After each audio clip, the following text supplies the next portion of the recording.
Right, hello, and this is Laura Hills here. Welcome to the Google Hangout. I see that we're live. So this is the Google Hangout for Get Started with Online Learning, and it's been presented by myself, Laura Hills, who is the main educator MOOC. I'll also be joined online remotely, however, by my colleague Jonathan Hughes. So we're just coming up now to the Hangout, which starts formally at 10:30 British Summer Time. So I just thought I'd check that everything was running, which apparently it is. So please join me in a few minutes. Thank you.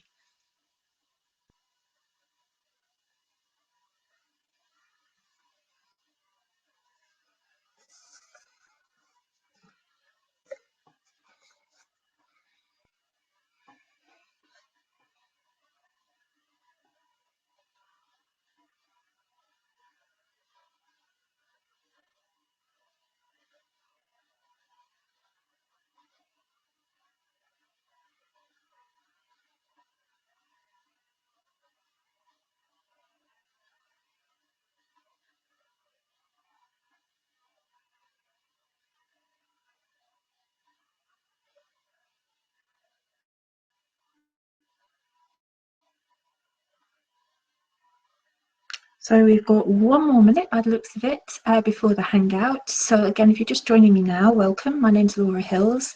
I'm the lead educator for the Get Started with Online Learning MOOC, and I'm here to listen to your questions. I also have a colleague, Jonathan Hughes, who will be answering your questions that you pose online. So I'll be doing the sort of recording part and answering those questions that you sent to me in advance. And then, as I said, my colleague Jonathan will be responding to those questions that you post online as we're going through the Q&A. I imagine it's probably going to take about half an hour until 11 o'clock British Summer Time. So if you do have any questions, then please do send them in to Jonathan and he'll be able to respond to that. I can't see the questions, unfortunately. I'm not quite sure what's happened this time, but here I think we'll be able to see them, so please don't worry on that score. And if we find we've missed any questions, what we can do is we'll get to you Hangout and post up some responses to you there. So before we start formally, it's probably worth saying I hope you've enjoyed the course. The purpose really is to introduce you to some of the elements of learning online, what it's like to study at a distance and to have to do most of your study on your own, but with the engagement and encouragement of students and tutors. And so I hope you've got some idea of what it's like, whether it suits you. Perhaps you've signed up for an online course, or perhaps you're just looking around to see if there's anything else that is, suits you as well.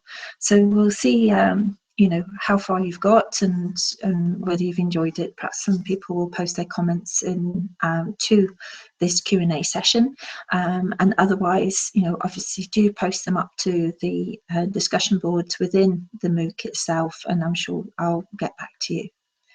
So I think we're probably about right. I'll just do a quick check. Yes, I make it out 10. So I'll start the MOOC now, the broadcast now, the Google Live Hangout, and we'll see how we get on. And I hope we've done it exactly right.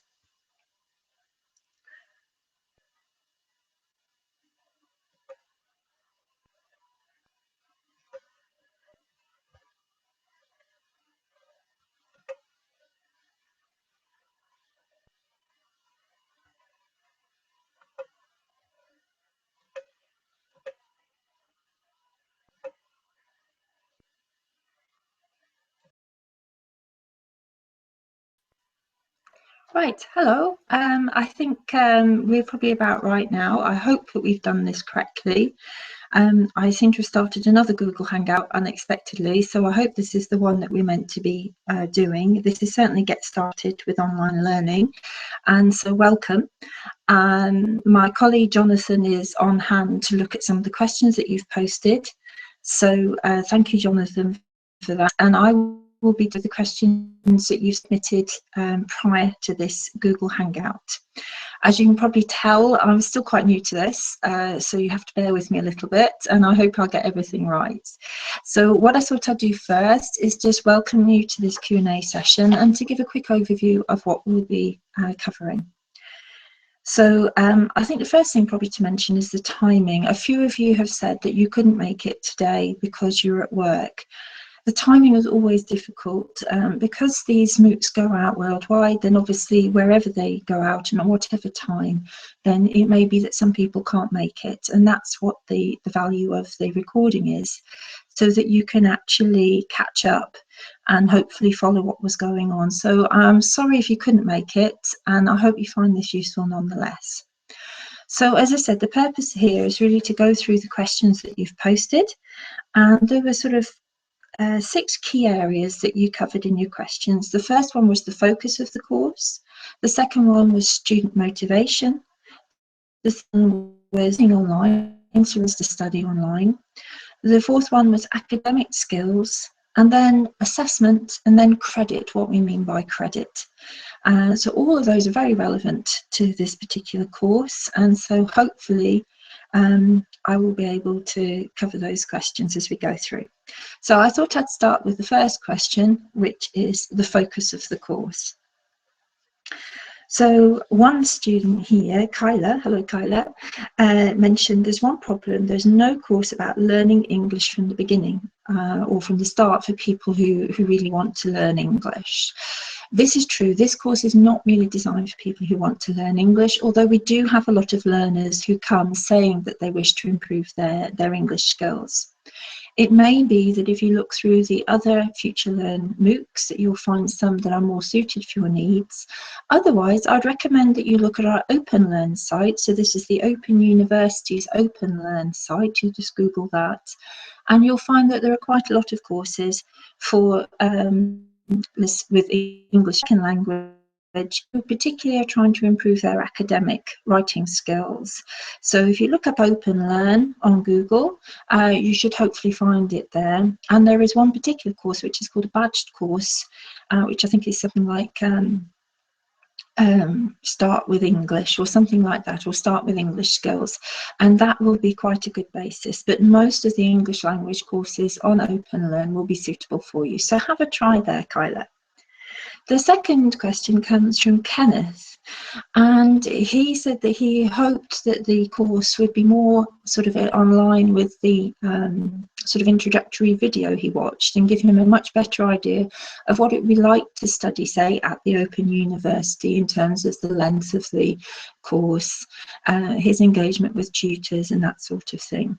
I think the problem, Kenneth, is that the experience of students once they are registered on an online course, such as the ones offered by the Open University, varies such a lot that it's very difficult to give you an idea what it will be like. We have tried here, and obviously we can't, because this is a sort of a global course, we can't actually necessarily allow you to enter into the Open University areas. So some of the experience that you would have as, say, an Open University student wouldn't be available to you on this course. But we have tried. I think if you're particularly interested in studying, say, with the Open University, then what I would suggest you do is that you follow one of the links through and actually speak to someone directly about the experience of studying at the Open University, whether it's suited to your particular lifestyle, your particular needs, because it will vary a lot depending on how much time you have to give to it, perhaps the cost as well, how much you need to spread that cost out throughout your years of study, and also what the end purpose of that study is.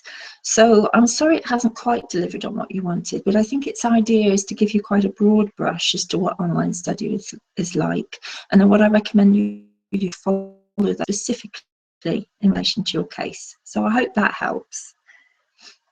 The second area was related to student motivation.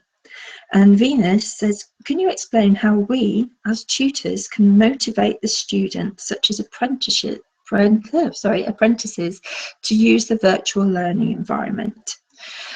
I think that's really hard. I mean, obviously within this environment, we are using a virtual learning environment, and many of our learners understand that when they come. It is, after all, an online course. I think for students who are studying, who may go to a college or university most of the time, and then who have to study online for part of their course, then it is more difficult to try and motivate them, because there isn't that direct sort of person-to-person contact that they might have. They might not engage with other students in the same way. So I think, to me, motivation comes from two things. The first is it should come from the actual course itself. So the content should be interesting, inspiring the student. It should deliver what it's intended to deliver. It should be at the right level for that student, so that the student can understand it, get what they need to get out of it, so they're not either drowning in the amount of content or the level, or also they're not thinking this is too simple for me. So it needs to be pitched at the right level, the right sort of subject and content area. And I think that is the job of the institution, to do that. So that's very important, that we provide, as online providers of education, the right materials and resources for students to engage with. However, the other side of motivation, I think, comes from the individual. And it really has to be down to a student to understand why they're studying, what the purpose of that study is, how they can use the materials and resources available, and perhaps the people available to support them in their study. Now, I think that's easier face-to-face. There's someone to remind you, oh, you know, come over here, do this, do that. That's not always the case in online studies. So I think it's difficult to motivate yourself as an online student. But I think if the ground is there, if the sort of the basic idea of the materials and the resources are there, and the student understands why they need to learn, then I think they've already gone most of that distance. And it's really about encouragement then to continuing engaging in that online materials, to continue engaging with other students, so that you can actually at least try to sort of keep that motivation up. So in summary, I think motivation comes from the institution in what they provide to the student, but also, I think, importantly, from the student themselves and seeing the value of what they're doing. So I hope that's answered your question. The second one is also related to motivation, is I'd like to know how to keep motivation in online learning, and this is from Marwa. Well, Marwa, I think that's the same issue really, and I think, as I said, online learning is quite difficult in terms of keeping motivation up. It's hard if you're on your own, there's no one to engage with at any particular time, keeping that motivation. But as I said, I think it's partly to do with the material, but I think it's also partly to do with you as an online learner, that you have to see the value in what you're doing. You have to perhaps motivate yourself a little more than you might normally, to think, well, why am I doing this? What is its value? What will I get out of it? How will I benefit? So I think the motivation in online learning comes more perhaps from the individual than it would in other forms of learning, such as face-to-face or a campus-based university. So I hope that's answered your question there, Marwa, and we'll move on to the next one. So the next theme relates to the notion of studying online. And we have a question here from Jeanette.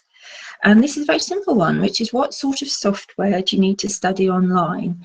Well, I think, Jeanette, it's whatever is available to you, really. I mean, most of us operate within a Windows system. We've got Word and Internet Explorer and all that sort of thing.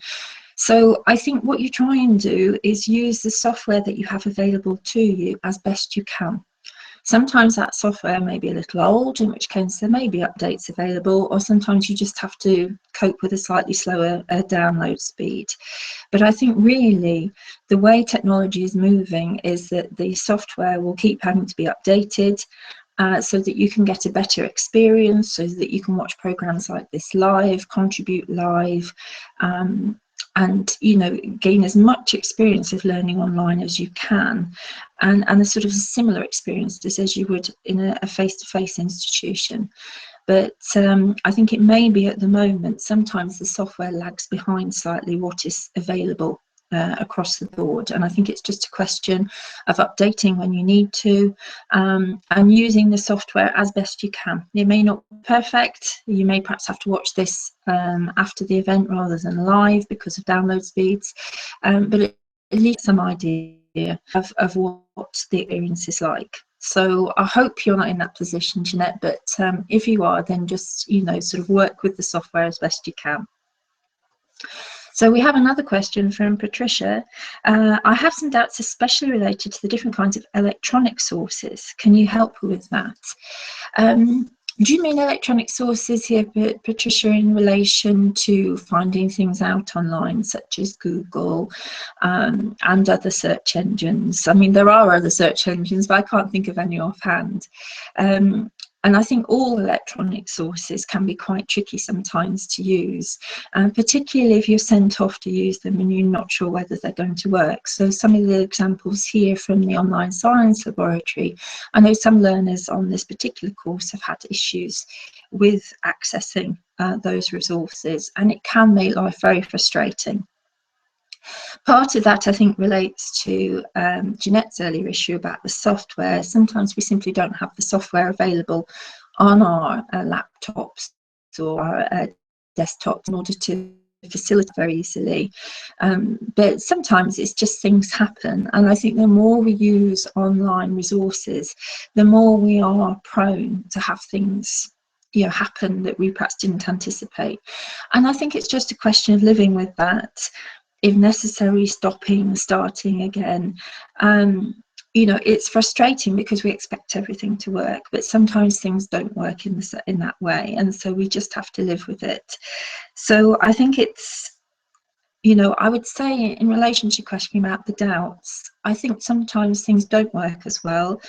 It may be the experience isn't quite the same as you would have in a face-to-face environment, but then you have to think about, would you be able to have that experience at all within a face-to-face environment? So again, taking the idea of the online science laboratory, that is designed to help people who may not have access to laboratories as often as say a student in a campus-based university. And so it's not to replicate the skills that they have, some of the subject area knowledge that they need to develop, but at the end of the day, it's trying to provide an experience which isn't meant to replicate 100%, but provide some sort of similarity of experience to that particular student. So I think it's about trying these things and thinking about whether it's for you, because that will be an important decision in deciding whether online study is for you or not. So I hope that's answered your question. And the final one is from Christina, and this relates specifically to the search engines. It says, I understand using different search engines gives a better chance of finding information, and if so, which one should I use? I mean, Google now has pretty much a monopoly on search engines online, and so I think it can be hard to try and use other ones. I mean, personally, I find Google fine. I think it's about thinking about what your search terms are, what it is actually that you want, how will you know that you've found what you want when you find it. I mean, that's an important thing as well. So I would suggest you try using, regardless of which search engine you use, you suggest looking for things using different search terms. Try and keep it very specific. If you come across a particular name of a person, put the name in so that it sort of narrows it down as much as possible all the time. And I think that will give you a much better idea about what it is you're looking for than necessarily switching the search engine. So I think it's not the engine so much as perhaps your search terms that you're using may not be specific enough, or you perhaps may not have a firm enough idea of what it is you're after. So I think set up first with a very clear idea of what you want. See how you get on in the main search engines, and then if you still have problems, then try others. And of course, there are other ways of doing this. You can always post a message up asking people how they find things. So there are other ways around it. So have a try at that first, and I think it may help you a little bit. So the next area we're looking at is the notion of academic skills. So we have a question from Donna. which is, does the Open University help with resources such as how to write academically? Well, the answer for our students is yes, of course we do, and we provide a lot of resources to help our students once they're registered with our university. And all universities will do this. So if you go online and look up academic writing skills, you'll probably find a lot of universities have online resources to do just this. If you're looking for something, say, that we produce that you can access as a MOOC student, or MOOC learner rather, then you could always, I mentioned this OpenLearn earlier on, you could always try OpenLearn, which is a free resource of Open University materials, and see if you can find something there on writing academically. There is a short course on writing reports and academic essays, which may be helpful. And as I said, you can always have a look more generally on online, and there will be plenty out there, both at the university and elsewhere. The short answer is yes, and it is there, and OpenLearn is perhaps your best bet as a first go. So the next question is from Anita, who says, I enjoyed the course, thank you Anita, but I'm still distracted by the research part. I'd like some practical advice on how to stay focused on what is being asked of me, so I reply to the point rather than going off on a diversion like a Ronnie Corbett story. And for those who aren't familiar with Ronnie Corbett, he's a comedian who tells these long and winding stories which eventually find their end, but it takes a very long time. So that's what Anita means there. So I think the main thing about doing research, Anita, is to be clear about what you want to do in the first place. So I mentioned using search engines and the search terms that you use, and it's a similar thing here. So if you're asked to find something out, perhaps about I don't know, the Cold War or something like that, then what you need is think, what are the important parts that you need to find out? Are you looking for the period, you know, something to do with the life of the people at that time, to do with the politics of it, more to do with the sort of the military angle? I mean, there are whole different ways of approaching one particular subject, and I think you need to be clear in your own mind about what the approach that you want to take is. There's nothing to stop you doing all those things, but I think in some respects it could be that what you're particularly interested in is, say, the people's experience of a period of time, rather than necessarily what is said you know, by historians or by political leaders. And once you've decided on that, say for example, what was the experience of normal people living through the Cold War, that might be an example, then you can then start to look that up. So you would perhaps then search in different areas. You could, for example, look up in newspapers, because they would report what was going on in everyday life. There might, for example, be examples of journals and diaries that people kept at that period of time. Weren't necessarily related to the Cold War, but would give an idea about what life was like at that time. So you need to think really about what it is you want to do, first of all, and then the second is how you're going to do it. And I think if you keep those two things firmly in mind, then you will get there without diverting too much. What you don't need to do, obviously, is also, I think the third thing is to keep things quite restricted. You know, you can always go out afterwards, but if you answer your first question and then you think, oh, that's really interesting, let me go off and look at that, then you can do. But if you start going off in all directions at the same time, then you're probably not going to answer the first question you had. So the answer really is to keep things sort of have a firm idea of what you want to do, follow that idea, and then diversify if you get to that stage and you want to know more. So I hope that's been helpful, Anita. So the next section is the notion of assessment. So we have a question here from Ray, and he says, I think my main question is about revision. I have a fear and found it so difficult. How do I get around this? I think revision is something that everyone finds difficult, right? So I don't know if that's helpful, but it's the way things are. I think you need to think about the purpose of revision. So the idea of it, if you're coming up to an exam or something like that, is that you have an amount of material that you've already looked at, that you should be reasonably familiar with, and you need to go through that material again to make sure you fully understand it, so that in an exam situation or a test situation, you can then refer back to that material in a meaningful way. And so revision isn't just about facts and figures, it's about checking that you've understood things properly, that you actually know what you're meant to be doing, you understand what the purpose of that material is, what it's trying to tell you, what we learn from it today, for example, it's historical material. And so I think it's try not to be too worried about it, and certainly don't see revision as something where you're learning things new, because it shouldn't be. You should already be familiar with material that you're revising, and the idea of revising it is to bring it back into your head a little more, make you perhaps more aware of it. Also, if you've learned other things in the meantime, try and see connections between what you're revising now and what you've done before, and so that in an exam situation, for example, that you can actually bring those to the fore much better, and you can perhaps make connections in a way that you wouldn't have done previously. So however awful it sounds, revision is a very important part of learning, and it's a way for you to take control of your learning rather than perhaps be told what to do. And because of that, it can be quite daunting, but it can also be a really lovely way of showing to yourself that you've understood things properly. And so it can have a positive effect as well. And I hope you find that's the case, Ray.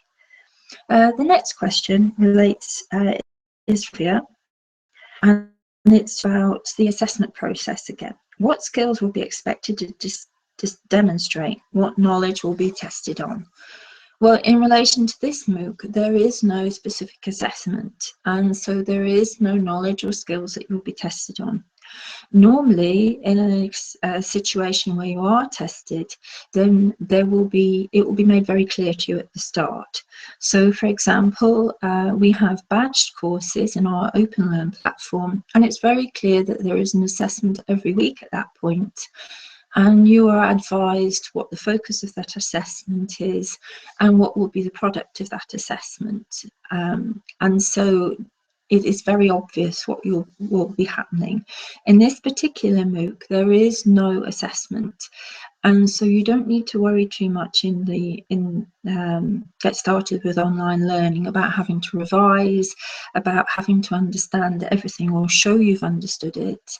As I come later on, there is a certificate of participation you can have, but really it's really about getting your own learning from this and showing to yourself perhaps that you've learned what you intended. So there's nothing wrong with writing a little list of the things you wanted to get out of this MOOC and then checking whether you've got those things. And then that can be your own sort of self-assessment, but in practical terms there is no assessment within this particular MOOC. So I hope that's answered your question. The next one is from Achi. How will assessment for the course be carried out, and what are online study skills? So as I said, there is no assessment for this particular course, so you don't need to worry about that. In relation to online study skills, they're the sorts of things where you perhaps use online search engines to find things out. You go and you're not just given things in terms of knowledge and resources and materials, but you have to see if you can find them yourself. That's a very important part of learning. And the joy of online technology now is that the whole world is your oyster. So you can do that much more easily than you could, certainly when I was a student. However, it can be difficult because you need to be able to assess whether this huge wealth of information is of value or not. And as I said, there are also materials available to help you with this. The Open University produces materials to help our students, and I'm sure if you were to look up things like digital literacy, words like that, you would find some help in helping you do that. So I hope that sort of answered your question. And the final question relates to assessment, is from Arena, and she says, I like this course, well thank you Arena, but I cannot understand how you arrange exam assessments when students study online. Do you ask online students to come to university to sit exams? And the quick answer to that is yes, that's what we do. So when I was a student at the Open University and I had to sit an exam, I would do as you all do now, home with my computer, and then when it was an exam, I would be given a letter telling me what day and time my exam was, and I would have to travel, perhaps a few hours sometimes, to an exam centre where I would present my piece of paper, evidence of who I was, and I would sit my exam. And that happens all around the country, within the United Kingdom, and even all around the world.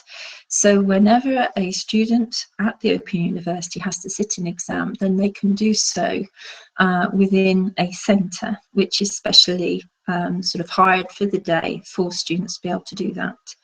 There are some cases where students can sit exams at home under special circumstances, and also we are increasingly looking at short tests using online resources. So interactive computer marked assessment is increasingly used within the Open University, not for big exams like the sort you'd have right at the end of the module, for shorter exams to test your knowledge. And if any of you have used some of the badged open courses on OpenLearn, then you'll see they're not dissimilar to those. So they're really designed just to test your knowledge as you go through and give you some immediate feedback on your understanding and guidance on to how you might get that question right at your next attempt. So I hope that's answered your question, Irina, and we're just moving on to the final part of the session, which is on credit. So Kyla, who mentioned earlier on, hello Kyla again, I'd like to know if at the end of course we get a certificate or not, and are these certificates free? So on the FutureLearn MOOCs, yes, you can get a certificate or a statement of participation at the end if you've completed all sections of the course, and they are not free. You have to pay a certain amount for them. I think it may be $30, but the information will be given at the end of this course. There are other certificate courses that you can take. For example, badged open courses are free of charge, and the certificate is also free. So I think when you're looking at these courses, if you see there's a certificate, you should decide whether that certificate is helpful for you. Will it demonstrate a skill that you need to show to an employer, to a college where you're studying? Do you want it just for your own value, something that you want to cherish? Because that may determine whether you want to take that course, whether you want to take the assessment of that course, or whether you perhaps want to pay for a certificate.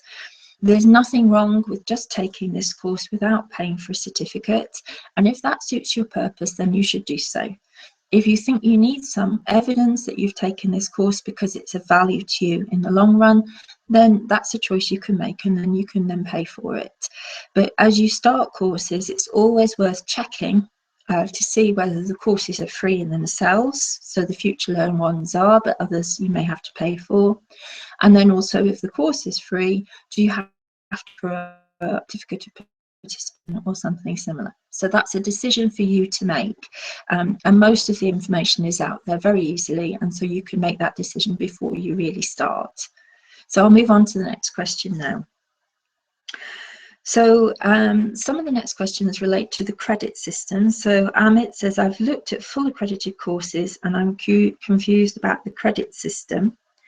And Diane says, do credits build up to a qualification, or is it just a measure of how long the course takes to complete?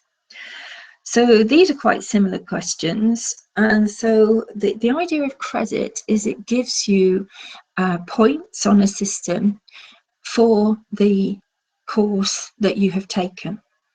Sometimes that course will be for a particular duration of time. So for example, if it's a degree level course, it could be for 3 years and you build up, say, 360 points over 3 years.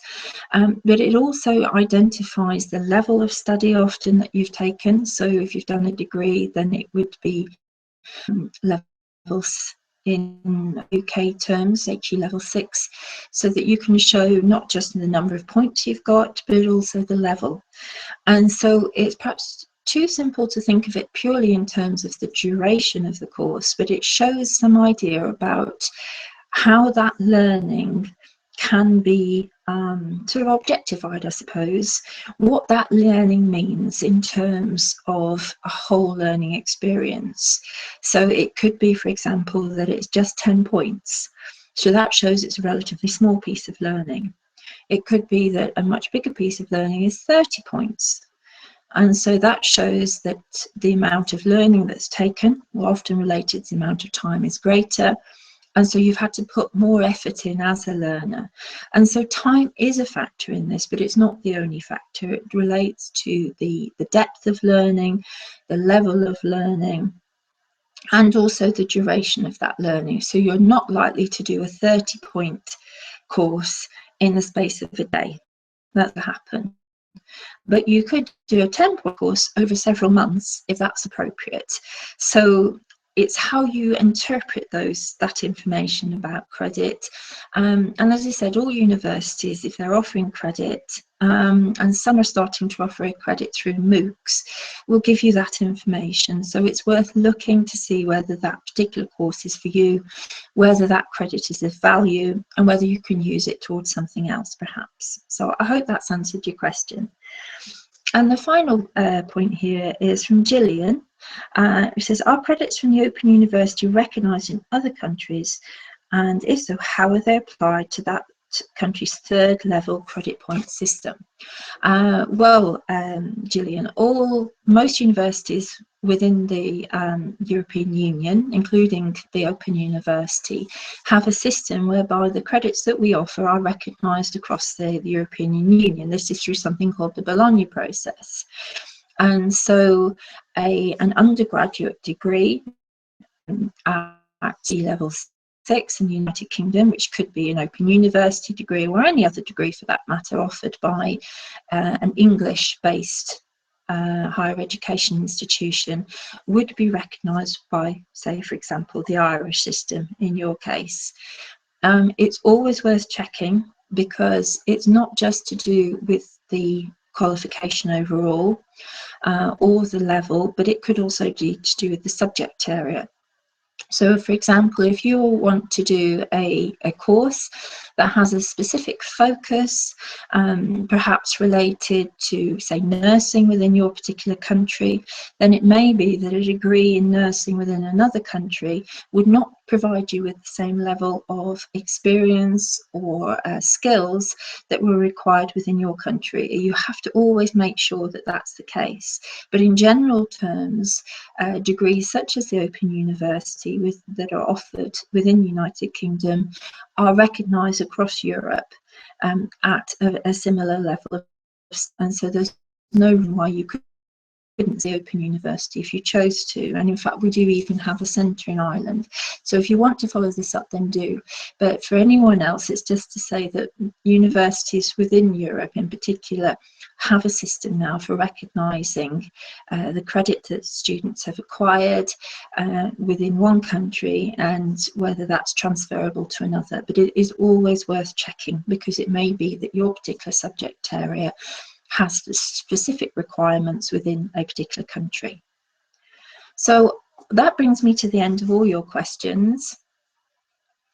I hope that everyone has managed to keep up with this. I'm just going to see if we can see about whether there have been any other questions. So I can't see any. So I hope my colleague Jonathan has been answering your questions. I know last time I could see things very easily, and this time I can't. So we'll see what's happened. It may be that this time I'm speaking to the ether, so I do apologise. But thank you very much. Thank you for Jonathan if you've been answering people's questions remotely. And I wish you luck in the last day or two of this course and for all your future courses that you might wish to do on FutureLearn or elsewhere. Thank you then. Goodbye.